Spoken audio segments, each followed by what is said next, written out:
ಅಂತೀರಿ ಹಚ್ಚಿಕೊಂಡ್ರಲ್ಲ ಭಂಡಾರ ಅಂತಿರೋದಿಲ್ಲ. ಭಂಡಾರಕ್ಕೆ ಎಷ್ಟು ಕಿಮ್ಮತ್ ಐತಿ ಅಂದ್ರ ಇವತ್ತ ಬಂಗಾರಕ್ಕ 1,50,000 ಸಮೀಪ ಬಂದೈತಲ್ಲ ಬಂಗಾರ. ಆ ಬಂಗಾರ ಮೈ ಮೇಲೆ ಹಾಕೊಂಡ್ರ ಕಳ್ಳನ ಕಣ್ಣು ನಮ್ಮ ಮೈ ಮೇಲೆ ಬೀಳ್ತೈತಿ. ನಿಮ್ಗೆ ಗೊತ್ತಿರ್ಲಿ, ಬಂಗಾರ ಕೊಳ್ಳಾಗ ಹಾಕೊಂಡ್ ಹೊಂಟ್ರ ಯಾರ ಕಣ್ಣು ಬೀಳ್ತೈತಿ? ಕಳ್ಳರ ಕಣ್ಣು ನಮ್ಮ ಮೈ ಮೇಲೆ ಬೀಳ್ತೈತಿ. ಬಂಗಾರ ಕೊಳ್ಳಾಗ ಹಾಕೊಂಡು ಹೊಂಟ್ರ ಕಳ್ಳರ ಕಣ್ಣು ನಮ್ಮ ಮೈ ಮೇಲೆ ಬೀಳ್ತದ. ಆದ್ರ ತಾಯಿ ಜೋಗತಿ ಎಲ್ಲಮ್ಮ ತಾಯಿಯ ಭಂಡಾರ ಹಣ್ಣಿ ಮೇಲೆ ಹಚ್ಕೊಂಡು ಹೊಂಟ್ರ ಎಲ್ಲಮ್ಮ ತಾಯಿ ಕಣ್ಣು ನಮ್ಮ ಮೇಲೆ ಬೀಳ್ತಾವ ಅನ್ನೋ ಕಾರಣಕ್ಕೆ ಹಣ್ಣಿ ಮೇಲೆ ಭಂಡಾರ ಹಚ್ಕೊಳ್ಳೋದು. ಒಂದಿಷ್ಟು ಭಂಡಾರ ಒಂದ್ ಕಡೆ ಇಟ್ಟು ಇನ್ನೊಂದು ಕಡೆ ಬಂಗಾರ ಇಟ್ರು ಸಹಿತ, ಬಂಗಾರ ಎಷ್ಟ ರೇಟ್ ಇದ್ರು ಸಹಿತ, ಆದ್ರೆ ಈ ಬಂಗಾರಕ್ಕೆ ಇರುವಂತ ಕಿಮ್ಮತ್ ಎಷ್ಟ ದೊಡ್ಡದಿದ್ರು ಸಹಿತ ಭಂಡಾರಕ್ಕಿರುವಂತ ಕಿಮ್ಮತ್ ಬಂಗಾರಕ್ಕಿಲ್ಲ ಅನ್ನುವಂತ ಸತ್ಯವನ್ನ ತಿಳ್ಕೊಬೇಕು ನಾವು. ಅಷ್ಟು ಚಂದ ಭಂಡಾರವನ್ನು ತಲೆ ಮೇಲೆ ಇಟ್ಟುಕೊಂಡಿರಿ. ಇವತ್ತಿನ ದಿವಸ ತಾಯಂದರಿಗೆ ಎಲ್ಲರಿಗೂ ಪಡ್ಡಲಿಗೆಯನ್ನು ಕೊಟ್ಟಾರ. ಏನಂತ ಹೇಳವಲ್ರಲ್ಲಿ ನೀವು? ಹಡ್ಡಲಿಗೆ ಅಲ್ಲ ಅಯ್ಯವ, ಅದು ನಿಮ್ಮ ಕೈಯಾಗ ಸಿಕ್ಕ ಹಂಗಾಗೈತೆ ಅಷ್ಟ. ನೀವು ಯಾವ್ದು ಸಿಕ್ತಂದ್ರೆ ನೀವು ಚಂದ ಹೆಸರು ಇಟ್ಟ ಅದನ್ನ ಕರಿಲಾರ್ದ ಮಂದಿ ಅದಕ್ಕೆ ಪಡ್ಡಲಿಗೆ ಅಂತಾರ. ಏನಂತಾರ? ಯಾವ ಪಡ್ಡಲಿಗೆ ಅಂತದ್ ಎಷ್ಟು ದೊಡ್ಡ ಶಕ್ತಿ ಅಂತಂದ್ರ ಜೋಗತಿಯಾಗಿರ್ತಕ್ಕಂಥ ತಾಯಂದರಿಗೆ ಪಡ್ಡಲಿಗೆ ಅನ್ನುವಂಥದ್ದು ಅಕ್ಷಯದ ಪಾತ್ರ ಇದ್ದಂಗ ಅದು. ತಾವಾಗ ಜಮದಗ್ನಿ ಮಹರ್ಷಿಯಿಂದ ತಾನು ಶಾಪಕ್ಕೊಳಗಾಗಿ ಕುಷ್ಠ ರೋಗವನ್ನ ನಿವಾರಣೆ ಮಾಡೋದಕ್ಕಾಗಿ ಸಂತ ಮಹಂತರ ಅಪ್ಪಣೆ ಪಡೆದು ಯಾವ ತಾಯಿ ಪಡ್ಡಲಿಗೆ ಹಿಡ್ಕೊಂಡು 5 ಮನಿ ಭಿಕ್ಷಾ ಬೇಡ್ಕೊಂಡು ಬಂದು ತಂದ ಪದಾರ್ಥವನ್ನು ಉಂಡು ರೋಗ ಕಳ್ಕೊಂಡಿದ್ಲಲ್ಲ, ಅಂತ ಪಡ್ಡಲಿಗೆ ತಮಗೆ ಇವತ್ತು ಉಡಿ ತುಂಬ್ಯಾರ ಅನ್ನುವಂಥದ್ದನ್ನ ಬಹಳ ಹೆಮ್ಮೆಯಿಂದ ನಾವೆಲ್ಲರೂ ಹೇಳಬೇಕಾಗ್ತದೆ. ಪಡ್ಡಲಿಗೆ ಅಂದ್ರೆ ಅಹಂಕಾರ ನಾಶ ಮಾಡೋದು. ಅದರೊಳಗೆ ಹಾಕೊಂಡಿರುವಂತದ್ದನ್ನ ತೆಗೆದುಕೊಂಡು ಹೋಗಿ ತಾವು ಉಣ್ಣೋದು ಮತ್ 4 ಮಂದಿಗೆ ದಾಸೋಹ ಮಾಡುವಂತದ್ದಕ್ಕೆ ಪಡ್ಡಲಿಗೆಯನ್ನ ಉಪಯೋಗ ಮಾಡ್ಕೊಂತಾರ. ಅಂತದ್ದನ್ನ ಅಜ್ಜವ್ರು ಇವತ್ತಿನ ದಿವಸ ನಿಮ್ಗೆಲ್ಲರಿಗೂ ತುಂಬಿ ಎಲ್ಲರಿಗೂ ನಮ್ಮ ಮುನವಳ್ಳಿ ಅಜ್ಜವ್ರ ಮಠ ಅಂದ್ರ ಎಲ್ಲಾ ಸ್ತರದ ಎಲ್ಲಾ ಜನಗಳನ್ನ ಒಂದ್ ಹತ್ರ ಕೂಡಿಸ್ಕೊಂಡು ಎಲ್ಲರಿಗೂ ಗೌರವವನ್ನು ಕೊಡ್ತಕ್ಕಂತ ಒಂದು ಅಪರೂಪದ ಮಠ ಇದು. ಅವ್ರ ಚಿಂತನೆನೇ ಹಂಗದಾವ್. ನಾಡಿನ ಮೂಲೆಗಿರ್ತಕ್ಕಂಥ ವ್ಯಕ್ತಿಗಳನ್ನ ಮುನವಳ್ಳಿ ಕರ್ಕೊಂಡ್ ಬರ್ಬೇಕು, ನೀವು ಪರಿಚಯ ಮಾಡಿಸ್ಬೇಕು, ಅವ್ರಿಗೆ ಗೌರವ ಕೊಟ್ಟು ಅವ್ರ ಸಮಾಜದಾಗ ಇನ್ನೂ ಬೆಳಿ ಹಂಗ್ ಮಾಡ್ಬೇಕನ್ನುವಂತ ಒಂದು ದೊಡ್ಡ ಚಿಂತನೆ. ಎಷ್ಟು ಮಂದಿ ಇಲ್ಲಿ ಪ್ರವಚನಕಾರಿಯಾಗಿ ಹೋಗ್ಯಾರ, ಅವರೆಲ್ಲ ಕರ್ನಾಟಕದ ತುಂಬಾ ಅದ್ಭುತ ಪ್ರವಚನಕಾರರಾಗಿ ಹೊರ ಹೊಮ್ಯಾರ ಅಂದ್ರೆ ಅದಕ್ಕೆ ಮುನವಳ್ಳಿ ಅಜ್ಜರ ಆಶೀರ್ವಾದ ಬಾಳ ಐತಿ. ಇದು ಕೇಳಿದ ಮೇಲೆ ಚಪ್ಪಾಳಿ ಹೊಡಿಬೇಕಲ್ಲ, ಎಷ್ಟು ಗಟ್ಟುನವ್ರು ಇರ್ಬೇಕು ನೀವು. ಅವಾಗ ಒಂದ್ ಸ್ವಲ್ಪ ಚಪ್ಪಾಳಿ ಹೊಡ್ಕೊಂತಾನೆ ಇರ್ಬೇಕು. ಇಲ್ಲಿ ಒಂದ ಮಾತನ್ನ ಹೇಳೋದಕ್ಕೆ ಇಚ್ಛೆ ಪಡ್ತೇನೆ. ಏನಂದ್ರ ಒಂದು ಊರಿಗೆ ಹೋಗ್ಬೇಕಾದ್ರೆ ಇಲ್ಲಿ ಕುಂತವ್ರು ಏನಾದ್ರಲ್ಲ, ಯಾವ್ದಾದ್ರು ಒಂದು ಊರಿಗೆ ಹೋಗ್ಬೇಕಾದ್ರೆ ಎಷ್ಟು ತಯಾರಿ ಮಾಡ್ಕೊಂತೀರಿ ನೀವು? ಇವತ್ತು ವಸ್ತಿ ಅಮ್ಮ ಈ ಕಡೆ ನೋಡುವ, ಈ ಕಡೆ ಒಂದು ಊರಿಗೆ ಹೋಗ್ಬೇಕಾದ್ರೆ ಸಿಕ್ಕಾಪಟ್ಟಿ ತಯಾರಿ ಮಾಡ್ಕೋತೀರಿ. ನಮಗ್ ಬ್ರಷ್ ಐತೆ ಎಲ್ಲೋ, ಸೋಪ್ ಐತೆ ಎಲ್ಲೋ, ಹಚ್ಕೊಳಕ್ ಐತೆ ಎಲ್ಲೋ, ಡ್ರೆಸ್ ಇವನ್ ಹಾಕೋಬೇಕು ಅವನ್ ಹಾಕೋಬೇಕು. ಒಂದ್ ದಿವ್ಸ ಮನೆ ಬಿಟ್ಟು ಬ್ಯಾರೆ ಊರಿಗೆ ಹೋಗ್ಬೇಕಾದ್ರೆ ಇಷ್ಟ ಕೊಂಡ ನೀವು ಪ್ರವಾಸಕ್ಕೆ ತಯಾರಿ ಮಾಡ್ಕೊಂತೀನಿ ಅನ್ನೋದಾದ್ರ, ಒಂದ್ ದಿವ್ಸ ಈ ಜಗತ್ತು ಬಿಟ್ಟು ಹೋಗೋರ್ ಅದೀವಲ್ಲ, ಏನಾರು ತಯಾರಿ ಮಾಡ್ಕೊಂಡ್ರಿ? ಯಾರು ಒಬ್ಬರ ಇಲ್ಲಿ ಕುಂತವ್ರು ಯಾರ? ಬರೇ ಊರಿಂದ ಊರಿಗೆ ಹೋಗೋದಕ್ಕೆ ತಯಾರಿ ನಡೆದೈತೆ ಹೊರತಾಗಿ ಒಂದು ದಿವಸ ಈ ಜಗತ್ತನ್ನ ಬಿಟ್ಟು ನಾವು ಹೋಗೋದೀನಿ. ಹಾಗಾದ್ರೆ ಜಗತ್ತು ಬಿಟ್ಟು ಹೋದ ಮೇಲೆ ಮತ್ತೊಂದು ಲೋಕದಾಗ ಬದುಕ್ಬೇಕಲ್ಲ, ಅಲ್ಲಿ ಏನು ತಯಾರಿ ಮಾಡ್ಕೊಂಡಿರಿ?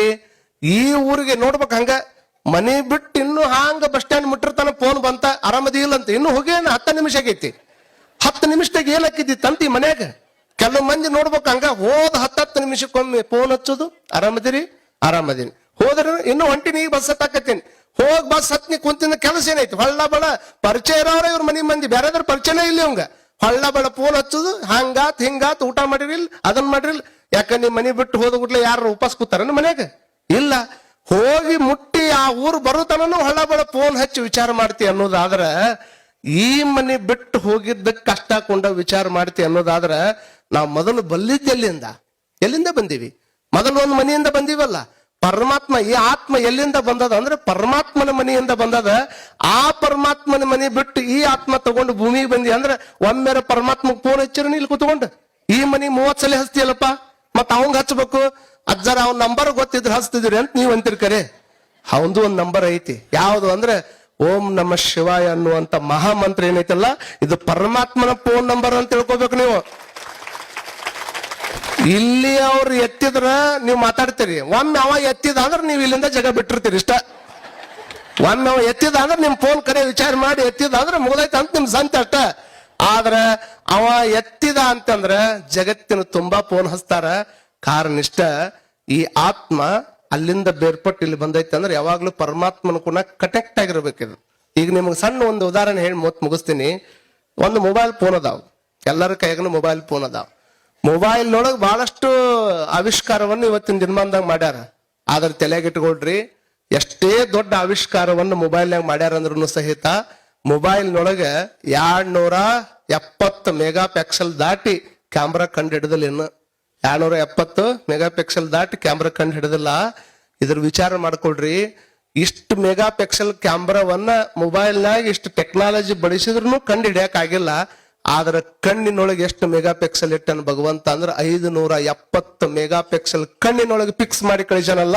ಭಗವಂತನ ಕ್ಯಾಮ್ರಾ ಹೆಂಗಿರ್ಬೇಕು ಅನ್ನುವಂಥದ್ದು ಜಸ್ಟ್ ವಿಚಾರ ಮಾಡ್ಕೊಡ್ರಿ. ಹಿಂಗ ಜೂಮ್ ಹಾಕ್ಬೇಕಂದ್ರ ಹೊರಗಿನವ್ರನ್ನ ಜೂಮ್ ಮಾಡಿ ಅವ್ರನ್ನ ತಗೊಂಡು ಬಂದು ನೋಡ್ಬೇಕು. ಆದ್ರೆ ಕಣ್ಣು ಹಂಗಲ್ಲ, ಎಷ್ಟರ ದೂರ ನಿಂತಿರ್ಲಿ ಸುಮ್ಮನೆ ಇಲ್ಲಿ ಕುತ್ಕೊಂಡು ವಿತಿನ್ ಸೆಕೆಂಡ್ ನೊಳಗೆ ಜೂಮ್ ಹಾಕಿದ್ರೆ ಅವ್ರು ಕಾಣ್ತಾರ. ಇದು ಯಾವಾಗಾರ ಒಮ್ಮೆ ಸ್ಟೋರೇಜ್ ತುಂಬತೈತಿ. ನನ್ನೊಳಗ ಒಂದು ಸ್ಟೋರೇಜ್ ಐತಿ, ಅದಕ್ಕೆ ಮೆದುಳು ಅಂತಾರ. ಏನು ಮೆದುಳು ಎಷ್ಟು ಗ್ರಾಮ್ ಐತಿ ಅಂದ್ರೆ ಸಣ್ಣ ಹುಡುಗರು ಮೆದುಳಿನ ತೂಕ 400 ಗ್ರಾಮ್ ಇರ್ತದ. ದೊಡ್ಡವ್ರ ಮೆದುಳಿನ ತೂಕ 1200 1400 ಗ್ರಾಮ್ ಇರ್ತದ. 1200 ಹಿಡ್ಕೊಂಡು 1400 ಗ್ರಾಮ್ ಇರತಕ್ಕಂತ ಮೆದುಳಿನೊಳಗೆ ಎಂದ ಹುಟ್ಟಿದ ಅಂದಲಿಂದ ಎಷ್ಟು ಮಂದಿ ನೋಡಿದ್ರು ಕ್ಯಾಪ್ಚರ್ ಮಾಡುವಂತ ದೊಡ್ಡ ತಾಕತ್ತಿ ಮೆದುಳಿನಾಗ ಇಟ್ಟವಲ್ಲ ಭಗವಂತ. ಇದಕ್ಕೆ ನಾವು ಅವನನ್ನು ಸ್ಮರಣೆ ಮಾಡ್ಬೇಕಾಗ್ತದ. ವಿಚಾರ ಮಾಡ್ಕೊಳ್ರಿ, ಈ ಫೋನಿನೊಳಗೆ ನಿಮ್ಗೆಲ್ಲರಿಗೆ ಗೊತ್ತೈತಿ, ಫೋನ್ ಎಲ್ಲರ ಕೈಯಾಗ ವಿಚಾರ ಮಾಡ್ತೀರಿ. ಒಂದು ಚಲೋ ಮೊಬೈಲ್ ಫೋನ್ ತಗೊಂಡ್ ಬಂದು ಇಟ್ಕೊಂಡಿರಿ. ಆ ಮೊಬೈಲ್ ಫೋನ್ ಚಂದ ಕೆಲಸ ಮಾಡ್ಬೇಕಂದ್ರೆ ಅದ್ರಾಗ ಏನಿರ್ಬೇಕು? ಸಿಮ್ ಕಾರ್ಡ್ ಐತಿ, ರೊಕ್ಕ ಹಾಕ್ಸಿರಿ, ರೀಚಾರ್ಜ್ ಮಾಡಿರಿ, ಬ್ಯಾಟ್ರಿ ಫುಲ್ ಆಗೈತಿ. ಆದ್ರೂ ಫೋನ್ ವರ್ಕ್ ಆಗಕತ್ತಿಲ್ಲ ಅಂದ್ರೆ ಏನ್ ತಿಳ್ಕೊಳ್ಳೋರು ನೀವು? ಏನಾಗೈತಿ ಅಂತ ತಿಳ್ಕೊಳ್ಳೋರು? ನೆಟ್ವರ್ಕ್ ಬೇಕದಕ್ಕ. ಏನ್ ಬೇಕು? ಇಲ್ಲ, ಮೊಬೈಲ್ ಬಹಳ ಚಲೋ ಐತ್ರಿ, ಕಿಮ್ಮತ್ತಿಂದ ಐತಿ, ಅದರೊಳಗೆ ಸಿಕ್ಕಾಪಟ್ಟಿ ಬ್ಯಾಟ್ರಿ ಫುಲ್ ಐತಿ, ಮತ್ತ ರೊಕ್ಕನು ರೀಚಾರ್ಜ್ ಮಾಡೀನಿ, ಆದ್ರೂ ನನ್ನ ಫೋನ್ ಉಪಯೋಗಕ್ಕೆ ಬರುವಲ್ಲು ಅಂತಂದ್ರ ನೀನು ನೆಟ್ವರ್ಕ್ ಕ್ಷೇತ್ರದಾಗ ಇಲ್ಲ ಅಂತದ ಅರ್ಥ. ನೆಟ್ವರ್ಕ್ ನೊಳಗೆ ಇರ್ಲಾರ್ದನ ನಮ್ಮ ಕೈಯಾಗ 1,00,000 ರೂಪಾಯಿ ಮೊಬೈಲ್ ಇದ್ರು ಸಹಿತ ಅದೇನು ಕೆಲಸ ಮಾಡೋಂಗಿಲ್ಲ. ನೆಟ್ವರ್ಕ್ ಕನೆಕ್ಟ್ ಇದ್ರೆ ಮಾತ್ರ ಮೊಬೈಲ್ ಹೆಂಗ ಕೆಲಸ ಮಾಡ್ತದ, ಹಂಗ ನಿನ್ನ ಹತ್ರ ಸಿಕ್ಕಾಪಟ್ಟೆ ರೊಕ್ಕ ಇರ್ಲಿ, ದುಡ್ಡು ಇರ್ಲಿ, ದೊಡ್ಡ ಹುದ್ದೆ ಇರ್ಲಿ, ಇಷ್ಟೆಲ್ಲ ಇದ್ರು ಸಹಿತ ಈ ಆತ್ಮ ಅನ್ನುವಂತ ಮೊಬೈಲ್ ಪರಮಾತ್ಮನ ಕೂಟ ಕನೆಕ್ಟ್ ಇರ್ಲಿಲ್ಲ ಅಂದ್ರೆ ಈ ಮೊಬೈಲ್ ಕೆಲಸ ಮಾಡೋದಿಲ್ಲ ಅನ್ನುವಂತ ಸತ್ಯ ತಿಳಿಸಾಕನ ಪೂಜೆ ಅರಳಿಕಟ್ಟೆ ಸ್ವಾಮಿಗಳು ಬಂದಾರ ಅನ್ನುವಂಥದ್ದನ್ನ ನಾವೆಲ್ಲ ಅರ್ಥ ಮಾಡ್ಕೊಳ್ಬೇಕಾಗ್ತದೆ. ಹೋಗೋ ತಯಾರಿಯನ್ನ ನಾವು ಮಾಡ್ಕೋಬೇಕು. ಯಾಕಂತಂದ್ರೆ ಇಲ್ಲಿರ್ತಕ್ಕಂತಹ ಹೋಗೋ ದಾರಿ ಒಳಗ ಗೈಡ್ ಮಾಡೋರು ರಗಡ್ ಮಂದಿ ಸಿಗ್ತಾರ, ನಮ್ಗೆ ಗೈಡ್ ಮಾಡ್ತಾರ, ನಮ್ಗೆ ಪದೇ ಪದೇ ಹೇಳ್ತಾರೆ ಹಿಂಗ್ ಹೋಗ್ಬೇಕು, ಎಡಕ್ ಹೋಗ್ರಿ, ರೆಟ್ ಹೊಡ್ರಿ, ಲೆಫ್ಟ್ ಟರ್ನ್ ತಗೊಳ್ರಿ, ಗೋ ಹೈ, ಡೆಡ್ ಹ್ಯಾಂಡ್ ಅಂತ ತಿಳ್ಕೊಂಡು ಹೇಳ್ತಾರ. ಆದ್ರೆ ಮುಂದೇನು ಪ್ರಯಾಣ ಮಾಡ್ತೀವಲ್ಲ ಅದನ್ನು ತೋರ್ಸಕ್ಕೆ ಯಾರು ಇಲ್ಲ.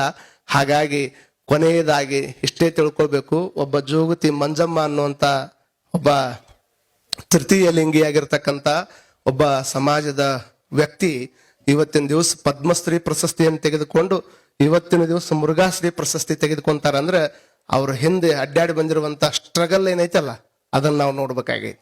ಒಂದ್ ಹಳ್ಳಿ ಒಳಗೆ ಹೋಗಿರ್ತಾರ, ಇವ್ರ ಗುರು ಮಂಜಮ್ಮ ನೋಡ್ರಿ, ಮನೆಯಿಂದ ಹೊರಗೆ ಹಾಕಿರ್ತಕ್ಕಂತ ಈ ಹುಡುಗನನ್ನ ಎತ್ಕೊಂಡು ಲಾಲನೆ ಪಾಲನೆ ಪೋಷಣೆಯನ್ನ ಮಾಡಿರ್ತಕ್ಕಂತ ಒಬ್ಬ ಹೆಣ್ಮಗಳಂದ್ರೆ ಅದು ಜೋಗತಿ ಮಂಚಮ್ಮ ಅಂತ ಹೇಳ್ಕೊಂಡು. ಮಂಚಮ್ಮ ಅಂತಾಳ, ಆ ಮನೆಯವ್ರು ಹೊರಗೆ ಹಾಕಿದ್ರೆ ಏನಾಯ್ತು, ನಿನಗೆ ವಿದ್ಯೆ ಕಲಿಸ್ತೀನಿ ಬಾ ಅಂತ ತಿಳ್ಕೊಂಡು ಮನಿ ಬಿಟ್ಟು ಬಂದಿರತಕ್ಕಂತ ಹುಡುಗ ವಿದ್ಯಾ ಕೊಟ್ಟು ಜಾನಪದ ಕಲೆಯನ್ನ ಈ ಜಗತ್ತಿಗೆ, ಬಹುತೇಕ ನಿಮಗೆ ಗೊತ್ತಿರ್ಲಿ, ಉತ್ತರ ಕರ್ನಾಟಕದ ಈ ಒಂದು ಅದ್ಭುತವಾಗಿರ್ತಕ್ಕಂಥ ಜಾನಪದ ನೃತ್ಯವನ್ನ ರಾಷ್ಟ್ರಕ್ಕೆ ತೆಗೆದುಕೊಂಡು ಹೋಗಿರ್ತಕ್ಕಂಥ ಕೀರ್ತಿ ಅದು ಜೋಗತಿ ಮಂಜಮ್ಮಗೆ ಸಲ್ಲತೈತೆ ಅನ್ನುವಂಥದ್ದು ಗೊತ್ತಿರಲಿ ನಿಮಗೆ. ಬಹಳ ವಿಶೇಷವಾಗಿ ಇವತ್ತು ತೃತೀಯ ಲಿಂಗಿಗಳು ಕೈತ ಇವತ್ತು ಹೇಳಿದ್ರಲ್ಲ, ಅವ್ರು ಬಸ್ ಸ್ಟ್ಯಾಂಡ್ನ್ಯಾಗ ಭಿಕ್ಷಾ ಬೇಡ್ತಾರ, ಮತ್ತೊಂದ್ ಕಡೆ ಹೋಗ್ತಾರ. ಆದ್ರೆ ಇವತ್ತು ಕಾಲ ಎಷ್ಟು ಬದಲಾಗೈತೆ ಅಂದ್ರೆ ಇವತ್ತು ತೃತೀಯ ಲಿಂಗಿ ಆಗಿರ್ತಕ್ಕಂಥವ್ರು ಒಬ್ಬ ಸುಬ್ಮಂ ಮೌಸಿಕಾ ಅನ್ನುವಂತ ಒಬ್ಬ ಹೆಣ್ಮಗಳು ಮಧ್ಯಪ್ರದೇಶದೊಳಗೆ MLA ಆಗ್ಯಾಳ. ತೃತೀಯ ಲಿಂಗಿ ಒಬ್ಬರು ನ್ಯಾಯಾಧೀಶ ಆಕ್ಕಾರ, ಇನ್ನೊಬ್ಬರು ಡಾಕ್ಟರ್ ಆಕ್ಕಾರ. ಸಮಾಜದೊಳಗೆ ನಾವ್ ಹ್ಯಾಗ್ ಹುಡ್ತೀವಿ ಅನ್ನುವಂಥದ್ದು ಮುಖ್ಯ ಅಲ್ಲ, ನಾವ್ ಹಿಂಗ ಹುಟ್ಟಬೇಕಂತ ಯಾರೇನು ಅಪ್ಲಿಕೇಶನ್ ಹಾಕೊಂಡು ಹುಟ್ಟ್ಯಾರ, ನಾ ಹೆಣ್ಣ ಆಗ್ಬೇಕು, ನಾ ಗಂಡ ಆಗ್ಬೇಕು, ನಾ ಇಂಥವ್ರ ಮನ್ಯಾಗನ ಹುಟ್ಟಬೇಕು, ಇಂಥವ್ರ ಮನ್ಯಾಗನ ಹುಟ್ಟಬೇಕು ಅಂತ ತಿಳ್ಕೊಂಡು ಯಾರು ಅಪ್ಲಿಕೇಶನ್ ಹಾಕಿಲ್ಲ. ಆದ್ರೆ ಪರಮಾತ್ಮ ಹೆಂಗ ಹುಟ್ಸ್ಯಾನ ಹಂಗ ನಾವು ಒಪ್ಕೋಬೇಕಲ್ಲ, ನಾವ್ ಹಂಗ ಬದುಕಬೇಕಲ್ಲ. ಆದ್ರೆ ಅವ ಕೊಟ್ಟ ಬದುಕನ್ನ ನಾವ್ ಹೆಂಗ್ ಸಾರ್ಥಕ ಮಾಡ್ಕೋತೀವಿ ಅನ್ನೋದ್ರ ಮೇಲೆ ನಮ್ ಜೀವನ ನಿಂತಿರ್ತದ. ಎಲ್ಲಾರು ಒಂದ್ ದಿವಸ ಇಲ್ಲಿದ್ದವ್ರು ಹೋಗವ್ರೆ. ಎಷ್ಟು ದಿವಸ ನೀವ್ ಏನ್ ಬೇಕಾದ್ ಮಾಡಿದ್ರು ಸಹಿತ ನಾವು ಹೋಗತ್ತೀವಿ ಅನ್ನೋದು ಸತ್ಯ ಎಲ್ಲರಿಗೂ ಗೊತ್ತದ. ಹೋಗುದ್ರೊಳಗೆ ಪರಮಾತ್ಮ ನೇರವಾಗಿ ಬಂದು ಯಾವ ಕೆಲಸವನ್ನ ಸ್ವತಃ ತಾನೇ ಮಾಡಕ್ ಆಗುದಿಲ್ಲ, ಅಂತಹ ಕೆಲಸವನ್ನ ಮಾಡೋದಕ್ಕೆ ನಿಮ್ಮನ್ನ ಈ ಭೂಮಿ ಮೇಲೆ ತಂದು ಬಿಟ್ಟಾನನ್ನುವಂತ ಅರಿವು ಯಾರಿಗಿರುತ್ತದ ಅವ್ರು ಮಾತ್ರ ಸಮಾಜದಾಗ ಒಂದು ಒಳ್ಳೆ ಕೆಲಸ ಮಾಡಿ ಹೋಗಕ್ ಸಾಧ್ಯ ಐತೆ ಅನ್ನುವಂಥದ್ದನ್ನ ತಾವೆಲ್ಲ ತಲೆಯಾಗಿ ಇಟ್ಕೋಬೇಕು ಅನ್ನುವಂಥದ್ದನ್ನ ಈ ಸಂದರ್ಭದೊಳಗೆ ಹೇಳ್ತಾ, ಅಂತ ಮಂಜಮ್ಮನವರನ್ನ ಗುರುತಿಸಿ ಸಮಾಜದೊಳಗೆ ಅವ್ರನ್ನ ಕರ್ಕೊಂಡ್ಬರೋದೇನು ಉದ್ದೇಶ, ಕಾರಣ ಎಷ್ಟು ಹೀಯಾಡಿಸಿದವ್ರು ಅದಾರ ಅವ್ರ ಹಿಂದೆ. ಒಂದ್ ಹಳ್ಳಿಗೆ ಹೋದ್ರೆ ಇವ್ರನ್ನ ಬಹಳ ಹೀಯಾಡಿಸಿದ್ರಂತ. ಒಂದೇ ದಿವಸ ಅವ್ರು ಒಂದು ಇಂಟರ್ವ್ಯೂದಾಗ ಹೇಳ್ತಿದ್ರು, ಒಂದೇ ಹಳ್ಳಿಗೆ ಹೋದಾಗ ಬಹಳ ಮಂದಿ ಇವ್ರನ್ನ ಕಂಡು ಕೂಡ್ಲೆ ನೋಡ್ತಾರಲ್ಲ, ಹೀಯಾಳಿಸಿದ್ರು, ಕಲ್ಲು ಒಗಿಬೇಕು ಅಂದ್ರು, ಭಿಕ್ಷೆ ಬೇಡಕ್ ಬಂದಾರ ಅಂದ್ರು. ಆದ್ರೆ ಯಾವ ವ್ಯಕ್ತಿಗಳು ಮುಂಜಾನೆ ಹೀಯಾಳಿಸಿದ್ರು, ರಾತ್ರಿ ಇವ್ರ ನೃತ್ಯವನ್ನು ನೋಡಿ ಮತ್ತೆ ಮರುದಿವ್ಸ ಬಂದು ಕಾಲಿಗೆ ಬಿದ್ದಿದ್ರು. ಇದು ನನ್ನ ಜೀವನದ ಸಾಧನೆ ಅಂತ ತಿಳ್ಕೊಂಡು ಮಂಜಮ್ಮ ಹೇಳ್ತಾರ. ಅವತ್ತ ನಡೆದಿರತಕ್ಕಂತ ಹೀಯಾಳಿಸಿದ ನೋಟ ಇವತ್ತು ಭಾರತದ ರಾಷ್ಟ್ರಪತಿಗಳು ಕರೆದು ಪದ್ಮಶ್ರೀ ಗೌರವ ಕೊಡುವಷ್ಟು ಮೆಟ್ಟಿಗೆ ಅವ್ರು ಬೆಳೆದಾರ ಅಂತಂದ್ರೆ ನಮ್ಮ ಸಾಧನೆ ನಮ್ಮನ್ನು ಮೆತ್ತರಕ್ಕೆ ಕರ್ಕೊಂಡು ಹೋಗೈತೆ ಹೊರತಾಗಿ ಸಾಧನೆ ಮಾಡೋದಂದ್ರೆ ಸಕ್ಸಸ್ ಅನ್ನುವಂಥದ್ದು ಹೆಂಗಂತ ಮಾಡ್ರಿ. ನೀವು ಕುಂತಲ್ಲೇ ಏನಾದ್ರೂ ಬಟ್ಟೆ ಬೇಕಂದ್ರೆ ಫ್ಲಿಪ್ಕಾರ್ಟ್ದವ್ರು ತಂದು ಕೊಡ್ತಾರ, ತಲೆಗಿರ್ಲಿ JH. ಕುಂತಲ್ಲೇ ನಿಮಗೇನಾದ್ರೂ ಬಟ್ಟೆ ಬೇಕಾದ್ರೆ ಫ್ಲಿಪ್ಕಾರ್ಟ್ದವ್ರು ತಂದು ಕೊಡ್ತಾರ. ನಿಮಗ ಕುಂತಲ್ಲೇನೆ ಏನಾದ್ರೂ ಒಂದಿಷ್ಟು ಬೇರೆ ಸಾಮಾನು ಬೇಕಾಗಿತ್ತು ಅಂದ್ರೆ, ಮನಿ ಸಾಮಾನು ಬೇಕಾಗಿತ್ತು ಅಂದ್ರೆ ಬಿಗ್ ಬಾಸ್ಕೆಟ್ದವ್ರು ತಂದು ಕೊಡ್ತಾರ. ಅದ್ರ ಜೊತೆಗೆ ಕುಂತಲ್ಲೇ ಊಟ ಬೇಕಾಗೈತೆ ಅಂದ್ರೆ ನಿಮ್ಗೆ ಸ್ವಿಗ್ಗಿ ಅವ್ರು ತಂದು ಕೊಡ್ತಾರ, ಜೊಮ್ಯಾಟೋದವ್ರು ತಂದು ಕೊಡ್ತಾರ. ಆದ್ರೆ ಕುಂತಲ್ಲೇ SS ಅನ್ನು ತಂದು ಕೊಡುವಂತ ವ್ಯಕ್ತಿಗಳು ಜಗತ್ನಾಗ ಯಾರು ಇಲ್ಲ. SS ಅನ್ನುವಂತದ್ದು ನಿನ್ನ ಕರ್ಕೊಂಡು ಹೋಗುವಂತ ಲಿಫ್ಟ್ ಅಲ್ಲ, ಅದು ಮೆಟ್ಲಿದ್ದಂಗ ಅದನ್ನ ಹತ್ಕೊಂಡು ಹೋಗೇ ಸಾಧನೆ ಮಾಡ್ಬೇಕೆ ಹೊರತಾಗಿ ಅದನ್ನ ಯಾರು ಕೂಡ ಕರ್ಕೊಂಡು ಹೋಗಂಗಿಲ್ಲ ಅನ್ನುವಂತ ಸತ್ಯ ನಿಮ್ಗೆ ಗೊತ್ತಿರ್ಬೇಕು. ಮಂಜಮ್ಮ ಬಂದಿದ್ದ ಹಂಗ. ಹಾಗಾಗಿ ಅಂತ ದೊಡ್ಡ ಶಿಖರವನ್ನು ಏರಿ ಇವತ್ತು ಬಹಳ ಮಂದಿಗೆ ಆಶಯವನ್ನು ಕೊಟ್ಟಾಳ. ಜಗತ್ನ್ಯಾಗ ನಿಮ್ಗೆ ಇಷ್ಟ ಗೊತ್ತಿದ್ ಬಿಡ್ಲಿ, ಅವ್ರ ಜೀವನದಾಗನು ಹೊರತಿಲ್ಲ, ಸ್ವಾಮೀಜಿ ಅವ್ರ ಜೀವನದಾಗನು ಹೊರತಿಲ್ಲ. ಎಲ್ಲಾರ ಜೀವನದೊಳಗನು ಅಪಮಾನಕ್ಕೆ ಸಿಗಲಾರ್ದನ, ಅವಮಾನಕ್ಕೆ ಗುರಿ ಆಗ್ಲಾರ್ದನ ದೊಡ್ಡವರಾದವ್ರ ಚರಿತ್ರೆ ಇಲ್ಲ. ಯಾರಿಲ್ಲ ಅಂತ ತಿಳ್ಕೊಳಕ್ ಹೋಗ್ಬೇಡ್ರಿ ನೀವು. ಅಪಮಾನಕ್ಕೆ ಒಳಗಾದವ್ರು, ಅನುಮಾನಕ್ಕೆ ಒಳಗಾದವ್ರು ಅವರ ಜಗತ್ನ್ಯಾಗ ಸನ್ಮಾನಕ್ಕೆ ಒಳಗಾಗಿರ್ತಾರ ಅನ್ನುವಂತ ಸತ್ಯ ನಿಮ್ಗೆಲ್ಲ ಗೊತ್ತಾಗ್ಬೇಕಾಗ್ತದ. ನೋಡ್ರಿ, ಒಂದ್ ಕಡೆ ಕಾಡಿನೊಳಗ ಬೆಂಕಿ ಹತ್ತಬೇಕಾದ್ರ ಗಿಡ ಉಜ್ಜಿದ್ರ ಅಲ್ಲಿ ಬೆಂಕಿ ಹತ್ತೈತಿ. ಕಾಡಿನೊಳಗ ಗಿಡ ಉಜ್ಜಿದ್ರ ಒಂದಕ್ಕೊಂದು ಘರ್ಷಣೆ ಆದ್ರ ಕಾಡಿನೊಳಗ ಬೆಂಕಿ ಹತ್ತದ. ಮನೆಯಾಗ ಬೆಂಕಿ ಹಚ್ಚಬೇಕಾದ್ರ ಒಂದಿಷ್ಟು ಕಡ್ಡಿ ಕೆರೆದ ಬೆಂಕಿ ಹಚ್ಚಬೇಕಾಗ್ತದ. ಇನ್ನಷ್ಟು ಏನ್ ಗ್ಯಾಸ್ ಅದಾವಲ್ಲ, ಗ್ಯಾಸ್ ಬೆಂಕಿಯನ್ನ ಅದನ್ನ ನಂದಿಸ್ಬೇಕಾದ್ರ ಏನ್ ಮಾಡ್ತೀರಿ, ಲೈಟರ್ ಐತೆ, ಅದಕ್ಕೆ ಲೈಟರ್ ಅದನ್ನ ತಗೊಂಡು ಹಿಂಗ ಅಷ್ಟೋದು ಹೊಡೆದ್ರ ಅಲ್ಲಿ ಬೆಂಕಿ ಹತ್ತತ್ತ. ಕಾಡಿನೊಳಗೆ ಬೆಂಕಿ ಹತ್ತಬೇಕಾದ್ರ ಮರ ಘರ್ಷಣೆ ಹಾಕಬೇಕು. ಇಲ್ಲಿ ಮನ್ಯಾಗ ಬೆಂಕಿ ಹಚ್ಚಬೇಕಾದ್ರೆ ಒಂದು ಕಡ್ಡಿ ಪೆಟ್ಟಿಗೆ ಇರಬೇಕು, ಇಲ್ಲ ಒಂದು ಲೈಟರ್ ಇರಬೇಕು. ಆದ್ರ ಹೊರಗಿನ ಬೆಂಕಿ ಹಚ್ಚೋದಕ್ಕೆ ಇವು ಸಾಧನ ಬೇಕು.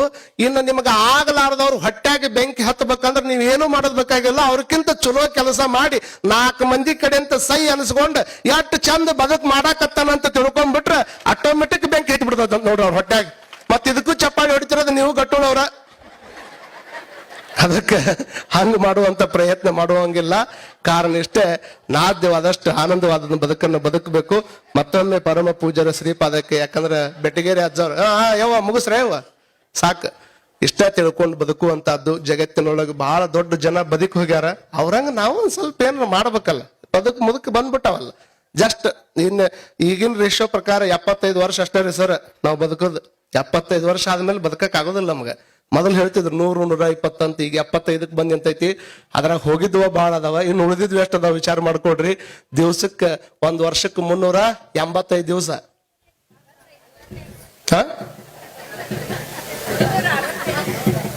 ಅಲ್ಲ ಎಷ್ಟು ಜಾಗೃತ ಅದಿರಿ ನೋಡ್ರಿ ನೀವು. ಪಾಪ ನಾವ್ 385 ಅಂದ್ರೆ ನಮ್ಗೆ ಏನಾಗದ್ ಕೆಟ್ಟೈತ್ರಿ.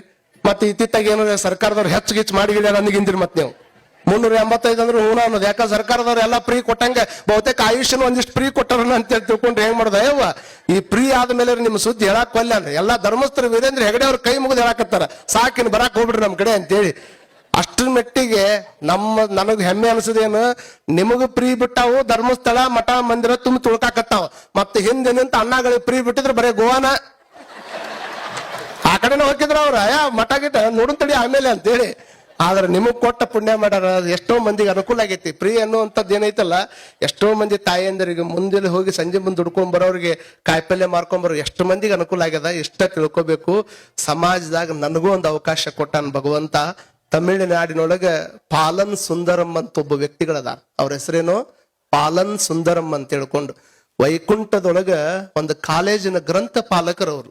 ಗ್ರಂಥ ಪಾಲಕರಾಗಿ ಕೆಲಸ ಮಾಡುವಂತ ಒಬ್ಬ ಪಾಲನ್ ಸುಂದರಂ ಅನ್ನುವಂತ ಒಬ್ಬ ವ್ಯಕ್ತಿ ಏನ್ ಸಾಧನೆ ಮಾಡ್ಯಾನ ಅಂತಂದ್ರ ಗೊತ್ತಿರ್ಲಿ, 35 ವರ್ಷದಿಂದ ಅವ ಏನು ಗ್ರಂಥ ಪಾಲನೆ ಮಾಡುವಂತ ಹಣ ಬರ್ತಿತ್ತಲ್ಲ ತಿಂಗಳಿಗೆ, ಆ ಅಷ್ಟು ಹಣವನ್ನು ಯಾರಿಗ್ ಕೊಟ್ಟಾನಂದ್ರ ತನ್ನ ವೈಯಕ್ತಿಕ ₹1 ರೊಕ್ಕ ಖರ್ಚು ಮಾಡ್ಲಾರ್ದಂಗ ಯಾರು ಬಡ ಮಕ್ಕಳದಾರ, ಯಾರು ಓದಾಕ ಆಗೋದಿಲ್ಲ, ಯಾರಿಗ ಆರೋಗ್ಯದ ತೊಂದರೆ ಐತಿ ಅಂತ ಮಕ್ಕಳಿಗೆ 35 ವರ್ಷದಿಂದ ತನ್ನ ಹಣವನ್ನು ಕೊಟ್ಟು ಬಂದಿರತಕ್ಕಂತ ವ್ಯಕ್ತಿ ಸುಂದರ್ ಪಾಲನ್ ಅನ್ನುವಂತ ವ್ಯಕ್ತಿ. ಇಷ್ಟೇ ಆದ್ರೂ ದೊಡ್ಡವರಾಗೋದಿಲ್ಲ, ಅವ್ರಿಗೆ ಮುಂದೆ 35 ವರ್ಷ ಆದ ಮೇಲೆ ರಿಟೈರ್ಡ್ ಆಯ್ತು. ರಿಟೈರ್ಡ್ ಆಗಿ ಬಂದು ₹10 ಲಕ್ಷ ಪೆನ್ಷನ್ ಬಂತು ಅವ್ರಿಗೆ. ಪೆನ್ಷನ್ ಬಂದ ಹಣವನ್ನು ಸಹಿತ ಸಮಾಜಕ್ಕನ ಕೊಟ್ರು. ಸಮಾಜಕ್ಕೆ ಕೊಟ್ಟು ಅಷ್ಟ ಮುಗಿಲಿಲ್ಲ, ಮುಂದೇನು ಅವ್ರ ಸಂಬಂಧಿಕ ಪಿತ್ರಾರ್ಜಿತ ಆಸ್ತಿ ಬಂದಿತ್ತಲ್ಲ ಅದನ್ನು ಮತ್ತೊಬ್ಬರಿಗೆನ ಕೊಟ್ರು. ಯಾರೋ ಒಬ್ಬರು ಹೋಗಿ ಕೇಳಿದ್ರಂತ, ನಿಮಗ್ ಬಂದಿದ್ದು ಸಮಾಜಕ್ಕೆ ಕೊಟ್ಟಿರಿ, ನಿಮ್ಮ ಶಿಕ್ಷಣ ನೀವೇನು ಕಲಿತು ನೌಕರಿ ತಗೊಂಡಿದ್ರಲ್ಲ ಆ ತಿಂಗಳು ಪಗಾರನ್ನು ಮತ್ತೊಬ್ಬರಿಗೆ ಕೊಟ್ಟಿರಿ, ನಿಮಗಾಗಿ ಏನ್ ಮಾಡ್ಕೋತೀರಿ ಅಂತ ಕೇಳಿದ್ರೆ ಅವ್ರ ಉತ್ತರ ಎಷ್ಟು ಚಂದ ಇತ್ತಂದ್ರ, ಬಂದಿದ್ದೆಲ್ಲ ನನಗ ಬರ್ಲಿ ಅನ್ನುವಂತ ನಾವೆಲ್ಲೇ ಇದ್ದಿದ್ದೆಲ್ಲ ಮತ್ತೊಬ್ಬರಿಗೆ ಹೋಗ್ಲಿ ಅಂತ ತಿಳ್ಕೊಂಡು ವಿಚಾರ ಮಾಡಿ ಅವ್ರಂತಾರ ಏನ್ ಹೇಳಿದ್ರಂದ್ರ, ನೋಡ್ರಿ ನಾನು ಮುಂಜಾಲಿಂದ ಸಾಯಂಕಾಲ ಗೌರ್ಮೆಂಟ್ ಸರ್ವೆಂಟ್ ಆಗಿ ದುಡಿದಿದ್ದು ನಾಡಿನ ಬಡ ಮಕ್ಕಳಿಗೆ ಕೊಡ್ತೀನಿ, ನನ್ನ ಹೊಟ್ಟಿ ತುಂಬಿಸೋದಕ್ಕಾಗಿ ರಾತ್ರಿ ಮತ್ತೊಂದು ಬೇಕರಿ ಒಳಗ ಒಂದು ರೆಸ್ಟೋರೆಂಟ್ ನೊಳಗ ಅಲ್ಪ ಸ್ವಲ್ಪ ಕೆಲಸ ಮಾಡಿ ನನ್ನ ಹೊಟ್ಟಿ ತುಂಬುದಕ್ಕೆ ಎಷ್ಟು ಬೇಕು ಅಷ್ಟು ಕೆಲಸ ಮಾಡಿ ಬಂದು ರೊಕ್ಕದೊಳಗೆ ನನ್ನ ಜೀವನ ಮಾಡ್ತೀನಿ ಅಂತ ತಿಳ್ಕೊಂಡು ಹೇಳುವಂತ ವ್ಯಕ್ತಿಗೆ ನೋಡ್ರಿ ಅಮೆರಿಕ ಸಂಸ್ಥೆ ಜಗತ್ತಿನ ಅದ್ಭುತ ವ್ಯಕ್ತಿ ಅಂತ ತಿಳ್ಕೊಂಡು ಕರೆದು ಸನ್ಮಾನ ಮಾಡಿ ₹30 ಕೋಟಿ ಬಹುಮಾನವನ್ನ ಪಾಲನ್ ಸುಂದರಂ ಅವ್ರು ಕೊಡ್ತಾರ ಅಂತ ಅಂದ್ರೆ ವಿಚಾರ ಮಾಡ್ಕೋಬೇಕು ನೀವು.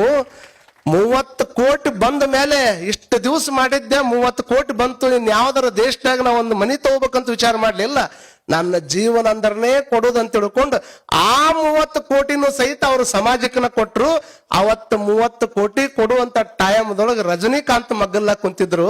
ಅವ್ರಂತಾರ, ಜೀವನ ಪೂರ್ತಿ ಮತ್ತೊಬ್ಬರಿಗೆ ಕೊಟ್ಟ ಜೀವನ ಮಾಡಕತ್ತೀರಿ ಅಂದ್ರೆ ಅಂತಿಮ ಕಾಲದೊಳಗೆ ನಿಮ್ಮನ್ನ ಯಾರು ನೋಡ್ಕೊತಾರ, ನೀವು ಸಮಾಜ ದತ್ತಕ್ ತಗೊಂಡಿರಿ, ನಾನು ಅಷ್ಟು ಮಕ್ಕಳನ್ನ ದತ್ತಕ್ ತೊಗೊಳಕ್ ಆಗಿಲ್ಲ, ನಿಮ್ಮಂತ ಒಬ್ಬ ವ್ಯಕ್ತಿಯನ್ನ ನನ್ನ ತಂದೆಯಾಗಿ ನಾನು ಸ್ವೀಕಾರ ಮಾಡ್ತೀನಿ, ನಿಮ್ದೆಲ್ಲಾ ಮುಂದೆ ನಾನ್ ನೋಡ್ಕೋತೀನಿ ಅಂತ ತಿಳ್ಕೊಂಡು ರಜನಿಕಾಂತ್ ಹೇಳ್ತಾನಂದ್ರೆ ಸಮಾಜದಾಗಿಂತ ಅವ್ರು ಬದುಕ್ಯಾರ.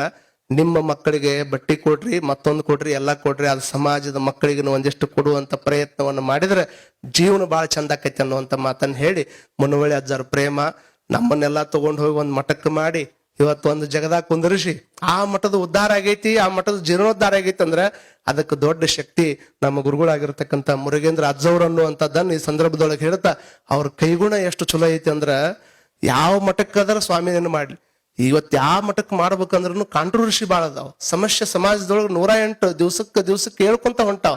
ಆದ್ರೆ ಮುನವಳ್ಳಿ ಅಜ್ಜವ್ರು ಯಾವ ಜಗದಾಗ ಹೋಗಿ ನಿಂತ್ಕೊಂಡು ಒಂದು ಮಠದ ಮರಿ ಮಾಡ್ತೀನಂತ ಅವ್ರೇನ್ ಜವಾಬ್ದಾರಿ ತಗೊಂಡಾರ ಆ ಎಲ್ಲ ಮಠಗಳು ಬಹಳ ಉತ್ತುಂಗಕ್ಕಾಗಿ ಅದಾವ ಅಂತಂದ್ರೆ ಅದು ಅವ್ರ ಕೈಗುಣ ಅನ್ನುವಂಥದ್ದನ್ನು ನಾವು ಈ ಸಂದರ್ಭದೊಳಗೆ ಹೇಳೋದಕ್ಕೆ ಇಚ್ಛೆ ಪಡ್ತೇನೆ. ಅಂತ ಪರಮ ಪೂಜ್ಯರ ಆಶೀರ್ವಾದ ನಮ್ಮ ಮೇಲೆ, ನಿಮ್ಮ ಮೇಲೆ, ಎಲ್ಲರ ಮೇಲೆ ಇರ್ಲಿ ಅಂತ ಹಾರೈಸಿ ಈಗ ಅಜ್ಜವ್ರ ಆಶೀರ್ವಾದ ಚಂಚಲವಾಗ್ತೈತಿ. ಶಾಂತ ರೀತಿಯಿಂದ ಕುತ್ಕೊಂಡು ಬದುಕಿನಾಗ ಜೋಗತಿ ಮಂಜಮ್ಮ ಏನ್ ಹೇಳಲ್ಲ, ಹೆಂಗಿದ್ಲು ಹೆಂಗಾದ್ಲು, ನಾವೇನ್ ಮಾಡ್ಬೇಕು ನೀವೇನ್ ಮಾಡ್ಬೇಕು ತಿಳ್ಕೊಬೇಕು. ಆಕೆ ಅಷ್ಟೆಲ್ಲ ಕಷ್ಟಪಟ್ಟು ಇಷ್ಟು ದೊಡ್ಡಕ್ಕಾಗಿ ಇವತ್ತು ಪದ್ಮಶ್ರೀ ತಗೊಂಡಾಳ, ನಿಮ್ ಮನ್ಯಾಗ ಗಂಡ ಒಂದ್ ಸೀರೆ ಕೊಟ್ಟಿಲ್ಲ ಅಂತ ತಿಳ್ಕೊಂಡು ತವ್ರ ಮನೆಗೆ ಹೋಗ್ಯಾರ ನೀವು ಇಷ್ಟ. ಇದು ಜೀವನ ಅಲ್ಲ. ಅಮೆಜಾನ್ ಕಾರ್ಡ್ನೊಳಗೆ ಬಿದ್ದವರು, ಅಮೆಜಾನ್ ಕಾರ್ಡ್ ಅಂದ್ರೆ ಎಷ್ಟು ದೊಡ್ಡದೈತಿ ಮಾಡ್ರಿ ನೀವು, ಭಾರತ ದೇಶದ ಭೂಮಿಗಿಂತ 2 ಪಟ್ಟು ದೊಡ್ಡದೈತಿ ಅಮೆಜಾನ್ ಕಾರ್ಡ್. ಅಮೆಜಾನ್ ಕಾರ್ಡ್ನೊಳಗೆ ಏರೋಪ್ಲೇನ್ ಹೋಗೋ ಟೈಮ್ದಾಗ ಕ್ರ್ಯಾಶ್ ಆಗಿ ತೆಳಗೆ ಬಿದ್ದು ಅಮೆಜಾನ್ ಕಾರ್ಡ್ನಾಗ ಬದುಕುದು ಹೆಂಗಂತ ತಿಳ್ಕೊಂಡು 48 ದಿವಸಗಳ ಕಾಲ ನೀರು ಕುಡಿದು ಹಣ್ಣು ತಿಂದು ಹೊರಗೆ ಬಂದು ಜೀವನ ಮಾಡಿದವ್ರ ಅದಾರ. ನಾವು ಚಲೋ ಬೆಡ್ರೂಮ್ನಾಗ ಇದ್ದು ಚಲೋ ಬಾತ್ರೂಮ್ ಯೂಸ್ ಮಾಡ್ಕೊಂಡು ಹೊತ್ತಿಗೆ 3 ಟೈಪ್ ಊಟ ಮಾಡ್ಕೊಂಡು ಎಲ್ಲಾ ಚಲೋ ಇದ್ರೂ ಸಹಿತ ನರಳಕೊಂತ ಮನೆ ಬಿಟ್ಟು ಹೊರಗೆ ಬರ್ಲಾರ್ದಂಗ ಜೀವನ ಮಾಡಕತ್ತೀವಿ ಅಂದ್ರೆ ಅದು ಬದುಕಾಗೋದಿಲ್ಲ ಅನ್ನುವಂಥದ್ದನ್ನು ಹೇಳಿ ಅಂತದ್ದೊಂದು ಪ್ರಯತ್ನ ನಿಮ್ಮಿಂದ ಆಗ್ಲಿ ಅಂತ ಹಾರೈಸಿ ನನ್ನ ಮಾತು ಮುಗಿಸ್ತೀನಿ.